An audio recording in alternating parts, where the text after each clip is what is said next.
Fox News alert now on what we know about the battle over Mosul. Iraq Special Forces said to be gaining new ground. Troops now entering its city limits for the first time in more than 2 years.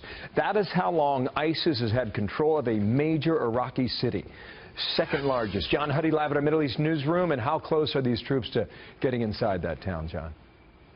Well, they're in the city limits now. They broke through enemy lines on the eastern edge of Mosul. So this is huge. This just broke. We're hearing from our sources on the ground that these special forces troops, again, broke through ISIS lines and are now within Mosul's city limits. It's the first time, Bill, in 2 years since ISIS took control of the city. Now, if you take a look, some of the latest video we're getting in, Iraqi commanders confirmed that special forces have pushed into an area called Kukjali. Now, if you look at a map, it's basically a neighborhood on the eastern edge of Mosul. So it is in the city limits. They say special forces troops have taken control of a state television building there. It's, again, the first time in 2 years that Iraqi troops have managed to get into the city of Mosul. It's been a fierce and intense fight that continues as we speak. And, Bill, we've been getting updates basically every 20, 30 minutes, so it remains a very fluid situation. How much of a fight is ISIS putting up inside, John?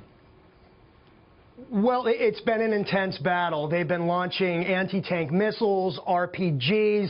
It's been a fierce ground battle as well. You look at some of that video, you see Iraqi troops running across that barren landscape, getting down, gun battles, artillery fire. Of course, coalition airstrikes, U.S.-led coalition airstrikes have been helping. But one of the obstacles, not only roadblocks, Bill, but we've seen this before in the battle to take Ramadi and Tikrit, ISIS is lining these roads and some of the main roads with IEDs and roadside bombs, along with launching suicide attacks.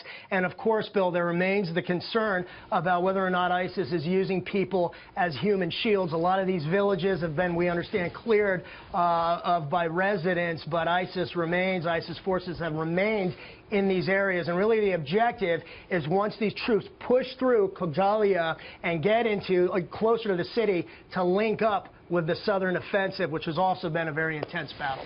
Bill, back to you. On it goes. Thank you, John Huddy from our Middle East newsroom.